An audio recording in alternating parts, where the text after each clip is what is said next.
नमस्कार दोस्तों, स्वागत है आपका हमारे YouTube channel nursing with Nitin में।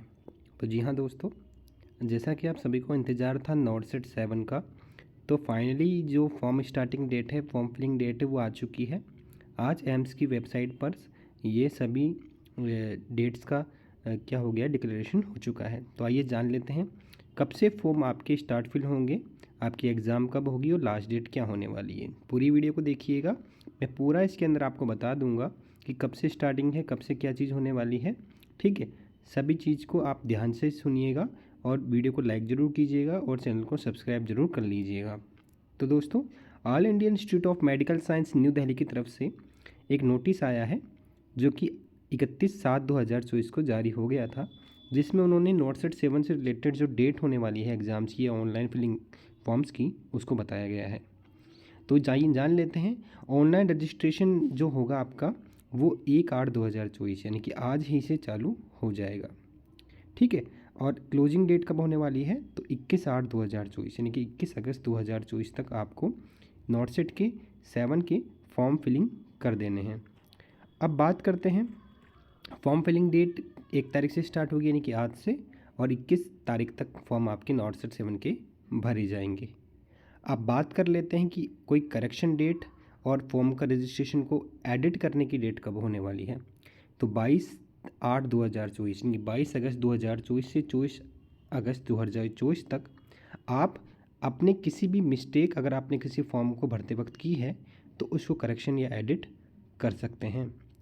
अब आगे बताते हैं कि जो रजिस्ट्रेशन का जो स्टेटस होगा, लास्ट डेट होगी करेक्शन की, वो रिजेक्टेड इमेज वगैरह जो भी आपकी डिफिशियंसीज और भी चीज़ें होंगी, उनको आप 30/8/2024 से लेकर और 2/9/2024 यानी कि 2 सितंबर 2024 तक ठीक कर सकते हैं। यानी कि किसी का करेक्शन फॉर्म इमेज की वजह से रिजेक्टेड हो जाता है, तो वो सब चीज़ों को करेक्ट आप कर सकते हैं 30 अगस्त 2024 से लेकर 2 सितंबर 2024 तक। तो ये सब जो चीज़ें होंगी ये फॉर्म फिलिंग के अनुसार होगी। फॉर्म कब फिल होगा, कब करेक्शन डेट होगी, कब लास्ट डेट होगी, मैंने आपको बता दी है। अब मैं आपको बता देता हूँ कि इन्फॉर्मेशन जो सिटी के एग्जामिनेशन सेंटर की इन्फॉर्मेशन आपको एग्जामिनेशन से एक दिन पहले आपके मेल पर या फिर मैसेज आपको आ जाएगा। अब बात करते हैं कि upload of admit card. Admit card जो आपके अपलोड हो जाएंगे यहाँ पर साइट पे एम्स की, तो 2 डेज बिफोर एग्जामिनेशन यानी कि 2 दिन पहले आपको एडमिट कार्ड जारी हो जाएंगे एग्जामिनेशन से, यानी कि आपको 2 दिन पहले एग्जामिनेशन से पहले आपके एडमिट कार्ड आपको प्राप्त हो जाएंगे। अब बात करते हैं डेट ऑफ ऑनलाइन एग्जामिनेशन की। तो जो आपका प्री रहेगा वो 15 सितंबर 2024 को रहने वाला है, यानी कि अगले ही महीने आपका 15 तारीख को संडे को एम्स का एग्ज़ाम का प्री एग्ज़ाम होने वाला है। अब बात कर लेते हैं मेंस एग्जामिनेशन की। तो मेंस आपका लगने वाला है 4 अक्टूबर 2024 को, यानी कि फ्राइडे 4 अक्टूबर 2024 को आपका एम्स का मेंस वाला एग्ज़ाम लगेगा। अब बात करते हैं रिज़ल्ट जो होगा अनाउंस किया जाएगा, उसकी जानकारी आपको दे दी जाएगी। एग्जामिनेशन सेंटर ऑल इंडिया आपकी सिटीज़ आएंगी, उसके अंदर आपको एग्जामिनेशन सेंटर्स आपको भर देने हैं। सभी इंडिया की जितनी भी सिटीज़ हैं वहाँ पर आपका एग्जामिनेशन सेंटर दिया जाएगा। तो ये आपका इम्पोर्टेंट चीज़ थी जो मैंने आपको बताई। ठीक है, इसके अनुसार आप जान लेंगे कि कब आपका एग्ज़ाम होने वाला है। अब मैं डिटेल आपको जानकारी बता देता हूँ जो एम्स की वेबसाइट पे दी गई है। अब डिटेल एग्जामिनेशन की बात की जाए, रुकिए 1 मिनट। ठीक है, तो ये आपका डिटेल एडवर्टाइजमेंट है जो कि नॉट सेट से रिलेटेड आया है। डिटेल एडवर्टाइजमेंट की बात की जाए तो ऑनलाइन एप्लीकेशन के लिए आपका नॉट सेट के लिए एप्लीकेशन फॉर्म होगा, और ये जो नॉट सेट 7 की वैकेंसी जो होगी ना, ये आपकी पे बैंड 2 होगा उसमें, और ये आपका ग्रेड पे इसका जो होगा 4600 ग्रेड पे की ये जॉब होने वाली है। एलिजिबिलिटी क्राइटेरिया की बात कर ली जाए तो एलिजिबिलिटी क्राइटेरिया की बात करते हैं तो बीएससी हॉनर्स नर्सिंग या फिर बीएससी नर्सिंग होना चाहिए आपके पास।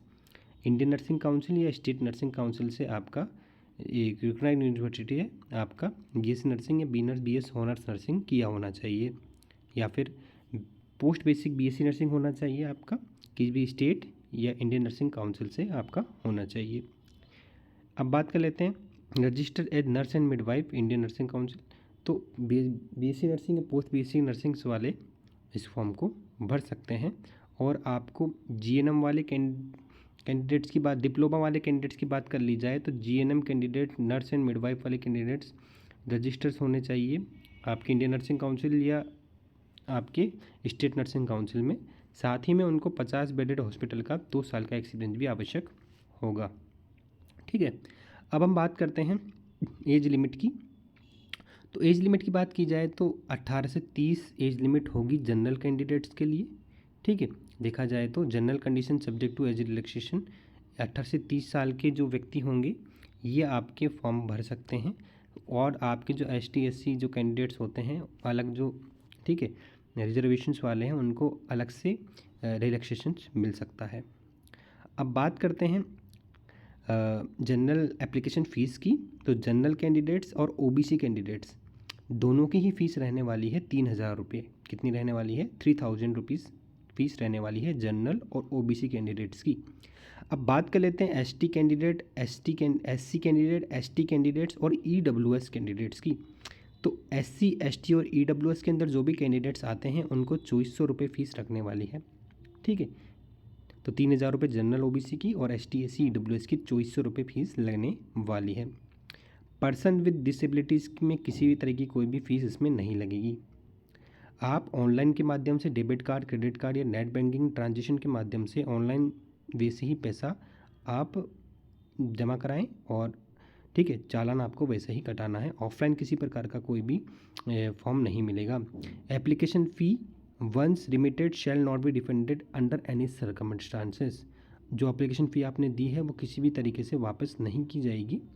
Application without the prescribe fee would not be considered as similarly rejected. आपको ऑनलाइन के माध्यम से ही ये सभी प्रकार की जो ट्रांजेक्शन्स हैं वो करनी है। ठीक है, अब बात करते हैं application fees ST ST candidate के लिए एग्जामिनेशन के अंदर जो भी देंगे वो रिजल्ट डिक्लेरेशन के बाद में सर्टिफिकेट आप अपलोड कर लीजिएगा। आपका वेरिफिकेशन हो जाएगा ना ST ST कैंडिडेट्स के जो सर्टिफिकेट्स का, तो रिजल्ट का अनाउंस होने के बाद में आपके उसी जिस अकाउंट से आपने पैसे को ट्रांसफ़र किया है उसी के माध्यम से वो आपको पैसा डाल दिया जाएगा ST और ST कैंडिडेट्स के लिए, SC ST कैंडिडेट के लिए। ठीक है, ऑनलाइन जो एग्जामिनेशन लगेगा वो 15 तारीख को लगेगा, 15 सितंबर को मेंस, और स्टेज 2 जो कि प्री जो होगा 15 सितंबर को लगेगा, और नॉट सेट सेकेंड जो आपका मेंस होगा वो 4 अक्टूबर को पेपर होने वाला है। अब हम बात कर लेते हैं जनरल कंडीशंस की। तो जनरल कंडीशंस के अंदर आप पढ़ लीजिएगा, पूरा मैं इसके अंदर बता नहीं पाऊँगा, तो आप इस पूरे टेलीग्राम चैनल पर हमको लिंक दे देंगे, वहाँ पर आपको लिंक से आप पढ़ लीजिएगा। इंपॉर्टेंट चीज़ मैं बता देता हूँ आपको। करेक्शन की डेट मैंने आपको बता दी थी, जो भी है 22 से 24 तारीख तक। ठीक है, ये इसमें मैंने आपको बता दिया है।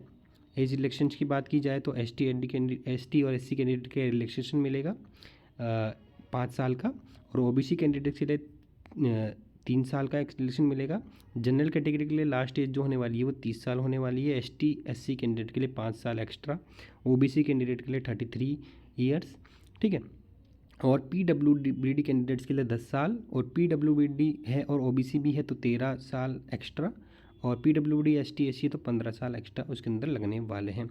अब बात करते हैं एक्स सर्विस मैन के लिए भी 5 साल का एज रिलैक्सेशन दिया हुआ है। सेंट्रल गवर्नमेंट वाले कर्मचारी जो भी है ग्रुप 5 साल का एज रिलैक्सेशन, और OBC अगर है सेंट्रल गवर्नमेंट के तो 8 साल का, और ST ST कैंडिडेट है सेंट्रल गवर्नमेंट के अंदर पहले से काम किए हुए हैं 3 साल, ठीक है, तो उनको 10 साल का एग्जीशन मिलने वाला है।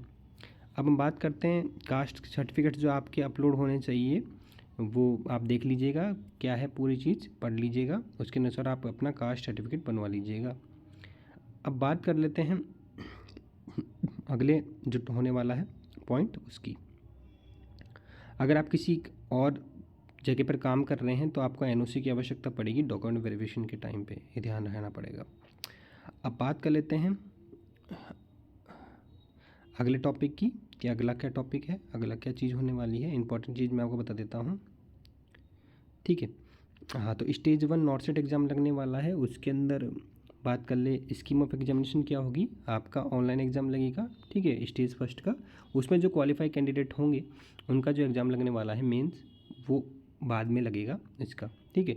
90 मिनट का आपको मेरिट लिस्ट के अनुसार फाइनल सिलेक्शन होगा आपका। ड्यूरेशन जो होगा एग्जामिनेशन का वो 1.5 घंटे होने वाला है। 100 MCQ होंगे, 100 मार्क के होंगे, और इसके अंदर 80 मार्क्स के आपके नर्सिंग से रिलेटेड होंगे और 20 मार्क्स के आपका नॉन नर्सिंग होगा। बात कर लेते हैं हर क्वेश्चन का जो मार्क मिलता है 1, और माइनस मार्किंग जो होने वाली है 1/3 इसके अंदर होने वाली है, यानी कि 3 गलत क्वेश्चन पे आपका एक सही मार्क्स कट जाएगा। अब बात करते हैं 5 सेक्शन के अंदर आपका ये खुलेगा, 18 मिनट में आपके सभी सेक्शन खुलेंगे, 20 क्वेश्चन हर सेक्शन में होंगे, ठीक है। 90 मिनट में आपको 100 क्वेश्चन करने होंगे, ठीक है। ST UR इसमें सबसे इम्पॉर्टेंट चीज़ है कि जो क्वालिफाई रखा गया है परसेंटाइल, वो UR कैंडिडेट और EWS कैंडिडेट के लिए 50% रखा गया है, यानी कि 50 परसेंटाइल आपको मार्क्स लाने पड़ेंगे। 45 परसेंटाइल आपको रखा गया है OBC के लिए, 40 परसेंटाइल रखा गया है आपके SC ST कैंडिडेट के लिए, PWD कैंडिडेट के लिए, और 5 परसेंटाइल का रिलैक्सेशन दिया गया है। अब बात करते हैं इम्पोर्टेंट स्टेज 2 क्वालिफाई वाले कैंडिडेट्स के लिए अलग से पेपर होगा। उसके अंदर आपके क्वेश्चंस जो आने वाले हैं वो 100 क्वेश्चंस आएंगे नर्सिंग के, ठीक है। ड्यूरेशन जो होगा, आप स्टेज 2 वाला एग्जामिनेशन की बात की जाए तो ड्यूरेशन एग्जामिनेशन का 180 मिनट होगा, ठीक है। इम्पोर्टेंट चीज़ है, ये समझ लीजिएगा। द स्कीम 2 की बात कर रहा हूँ, मेंस एग्ज़ाम की। ड्यूरेशन एग्जामिनेशन का होगा वो 180 मिनट होगा, समझ रहे हैं, 180 मिनट होने वाला है। 160 MCQ होंगे इसमें। ये बहुत ही अच्छी चीज़ हुई है। पहले क्या हुआ था कि मेंस एग्जामिनेशन के अंदर जो 100 क्वेश्चंस आते थे ना, अब देखिए क्या हो गया, मेंस एग्जामिनेशन के अंदर आपके 160 क्वेश्चन आने वाले हैं। कितने क्वेश्चन आने वाले हैं? 160 क्वेश्चन आने वाले हैं। बहुत ही इंपॉर्टेंट चीज़ है ये, बहुत ही इंपॉर्टेंट चीज़ होने वाली है। मेंस एग्जामिनेशन आपका होगा 3 घंटे का। इंपॉर्टेंट चीज़, 3 घंटे का मेंस एग्जामिनेशन होगा। 160 मिनट के MCQ, 180 मिनट के अंदर आपसे 160 MCQ करने हैं। यानी कि पहले क्या होता था कि 100 MCQ आते थे, अब क्या हो गया है 160 MCQ आएंगे, 160 क्वेश्चन आएंगे, 160 मार्क के क्वेश्चन आएंगे, और 180 मिनट यानी कि 3 घंटे के अंदर आपको 160 क्वेश्चन करने होंगे। ईच क्वेश्चन जो भी होगा वो एंटायर सिलेबस नर्सिंग का कोर्स होगा उसके अनुसार होगा, ठीक है। केस सिनेरियो वाले क्वेश्चन हो जाएंगे, ये हो जाएंगे, किसी प्रकार का नॉन नर्सिंग नहीं है इसमें, ये बात ध्यान रखें। इसके अंदर सिलेबस जो होगा वो नर्सिंग का ही होगा, और स्किल बेस्ड वाले क्वेश्चन भी आएंगे। 160 MCQ आएंगे, 180 मिनट में क्वेश्चन, 3 घंटे का पेपर होगा, 160 MCQ आने वाले हैं। हर क्वेश्चन का 1 मार्क्स मिलेगा, और हर एक गलत क्वेश्चन पे 1/3 माइनस मार्किंग होगी। अब बात कर लेते हैं कि 4 भाग में इसको डिवाइड किया गया है, 4 भाग में डिवाइड किया गया है इसको, ठीक है। 4 स्लॉट में आपका पेपर खुलने वाला है। हर स्लॉट जो होगा उसके अंदर 40 क्वेश्चन होंगे, और 45 मिनट का टाइम दिया जाएगा हर स्लॉट को पूरा करने के लिए। 180 मिनट यानी कि 3 घंटे का पेपर होने वाला है। 160 क्वेश्चन इसके अंदर करने होंगे। इसके अंदर क्वालिफाई मार्क्स रखे गए हैं वही UR और EWS कैंडिडेट्स के 50 परसेंटेज इसके अंदर परसेंटेज में होगा, ठीक है। उसके अंदर परसेंटाइल था, ठीक है। 50% UR EWS कैंडिडेट के लिए, 45% OBC के लिए, 40% ST SC कैंडिडेट्स के लिए होने वाला है। 5% रिलैक्सेशन PWD कैंडिडेट्स को दिया जाएगा। अब बात कर लेते हैं सिलेबस की। तो सिलेबस आपका जो भी नर्सिंग का है उसके रिलेशन होने वाला है। अगर टाई होता है मार्क्स, तो टाई मार्क्स में आपके एज के अनुसार जो भी ओल्डर कैंडिडेट्स हैं उनको पहले रखा जाएगा, उसके बाद में जिसने रॉन्ग आंसर कम किए हैं उनको रखा जाएगा। तो ये आप देख लीजिएगा। सिलेबस की बात की जाए, सिलेबस आपका नर्सिंग के अनुसार ही होगा जो भी होगा, ठीक है। अब ये इंपॉर्टेंट चीज़ें हैं नॉट सेट की, ठीक है। और इम्पोर्टेंट चीज़, जो भी कैंडिडेट्स नर्सिंग ऑफिसर एग्ज़ाम के लिए फॉर्म भरना चाहते हैं वो जो ऑफिशियल वेबसाइट है एम्स की उसी से फॉर्म भरे, किसी अन्यथा दूसरी साइट से फॉर्म ना भरने का ट्राई ना करें, ठीक है। अगर आपने कोई भी गलत इन्फॉर्मेशन अगर डाली है तो गलती और मिसकंडक्ट कर रहा है तो उसको इसके ऊपर कार्रवाई भी की जा सकती है। तो ये इंपॉर्टेंट चीज़ें हैं आपकी जो नॉट सेट से रिलेटेड है। सभी प्रकार की जो भी इंपॉर्टेंट चीज़ें थी मैंने आपको बता दी, ठीक है। ये आपकी फ़िलहाल में जितने भी कितने एम्स के अंदर ये वैकेंसी आने वाली है, तो एम्स बठिंडा, एम्स भुवनेश्वर, एम्स बिलासपुर, एम्स देवघर, एम्स गोरखपुर, एम्स गुवाहाटी, एम्स जोधपुर, एम्स कल्याणी, एम्स मंगलागिरी, एम्स नागपुर, एम्स न्यू दिल्ली, एम्स पटना, एम्स रायबरेली, एम्स ऋषिकेश और एम्स विजयपुर। अभी फ़िलहाल में इन एम्स के अंदर सीट्स खाली हैं, तो इनके लिए एग्ज़ाम होगा। बाद में अगर और भी होगा तो उसमें जोड़ दिया जाएगा। और भी जो एम्स से रिलेटेड अलग जो सो हॉस्पिटल है दिल्ली गवर्नमेंट के, वो भी इसके अंदर जुड़ सकते हैं। फ़िलहाल पे 15 एम्स के अंदर आपको सीट्स मिल जाएगी। अब बात करते हैं 80-20 इसके अंदर होने वाला है। 20% मेल्स की सीट होगी, फीमेल्स के लिए 80% सीटें होंगी। CIB की मीटिंग के अनुसार ये निर्णय लिया गया था। अब ये जो चीज़ें हैं, इंपॉर्टेंट चीज़ें हैं, ये आप देख लीजिएगा। एज रिलैक्सेशन वाली चीज़ें मैं पूरा टेलीग्राम पे पूरा PDF डाल दूंगा। ये सब आपको इंपॉर्टेंट चीज़ें हैं, तो टोल फ्री नंबर आपके दिए गए हैं, ये सब देख लेने हैं, ठीक है। और ये थोड़ा अंडरटेकिंग है, ये सब चीज़ें आप देख लीजिएगा। तो जी हाँ दोस्तों, बहुत ही इंपॉर्टेंट टॉपिक की मैंने आज बात की है। सबसे इंपॉर्टेंट चीज़ इस पर निकल के आई है कि जो एम्स का जो पेपर होने वाला मेंस वाला, प्री तो आपका 100 क्वेश्चंस का ही होगा, 100 नंबर का होगा, लेकिन मेंस वाला जो एग्जाम होने वाला है ये 3 घंटे का पेपर होने वाला है और 160 क्वेश्चन आएंगे इसके अंदर। ये सबसे इंपॉर्टेंट चीज़ है। स्लॉट्स के अंदर पेपर खुलेगा, मेंस के अंदर 45 मिनट का के अंदर 40 क्वेश्चन करने होंगे। ये बात बहुत ही इंपॉर्टेंट है, जो कि नई चीज़ें इस बार एम्स ने रखी है। तो आशा करता हूँ आपको मेरा वीडियो पसंद आया होगा। बहुत अच्छे से मैंने बारीकी से सब चीज़ बता दी है, ठीक है। आपको कोई भी दिक्कत है तो आप कमेंट कर सकते हैं। मेरे चैनल को लाइक और सब्सक्राइब ज़रूर कर लें। सब्सक्राइबर काउंट बहुत कम है, हम अच्छे से मेहनत कर रहे हैं आप सभी के लिए। आशा करता हूँ कि आप इस वीडियो को देखने के बाद में एक सब्सक्राइबर हमारा बढ़ा के ही जाएंगे। आशा करता हूँ वीडियो पसंद आया होगा। वीडियो को लाइक कीजिएगा। टेलीग्राम चैनल का लिंक डिस्क्रिप्शन में दिया हुआ है, वहाँ से आप ये पूरा PDF मेरे चैनल से ले सकते हैं, देख सकते हैं। जय हिंद, जय भारत।